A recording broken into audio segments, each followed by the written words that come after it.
Ginaalegar suspect sa pagpangransak sa Jasak drugstore sa Arevalo dakop sa drug buy-bust operation.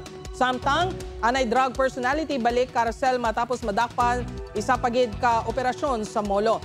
Si John Sala nakatutok live sa Barangay San Pedro Molo, Iloilo City. John?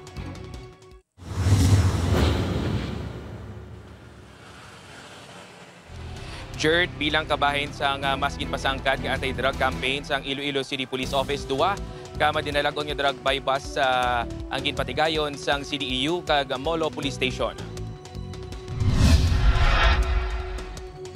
Balik karasel ang 44 anyos nga si alias Atan matapos madakpan sa ginpatigayon nga drug buy-bust operation sa Kalaparan, Arevalo, Iloilo City kagabi.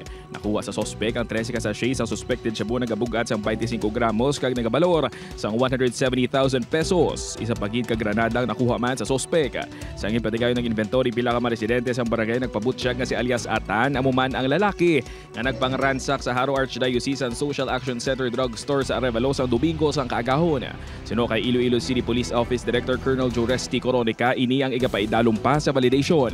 Kaya nasa aga yung patawag ko sa inyong commander sa Police Station 6 para nga mamangkot kung ano ang kung siya gimabalang suspect, pero ang hambal niya kapangita pa sila sang witness.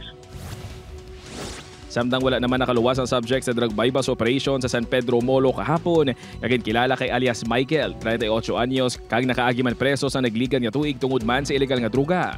Sino sa Molo PNP matawhay ang ilang pagpatuman sa operasyon apang naglunta ng tensyon sa tunga sang operating team kag pamilya sang sospek. So daw hindi sila cooperative, hindi sila magsugot nga arestuhon ba lang ila bata. So therefore do nag-commotion kag nakaago man ganito sang mga bagras to ang aton nga mga operatives. Bangod sini ginaresto sang kapulisan ng ginikanan kag 3 pa ka mautod sang sospek. Basahan na namon sila nga arrested na sila for obstruction of justice kag direct assault. Gintingon sa news team makuha ang bahin sa mga arestado apang lunsay nga nagpamalibad na nga maghatag sang pahayag.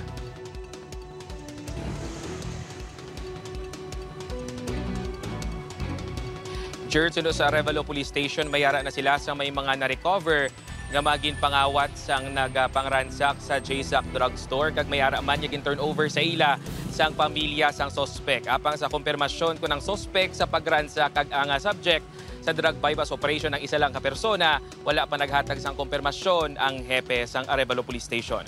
Jert. Madamo gid nga salamat sa detalye, Kapuso John Sala.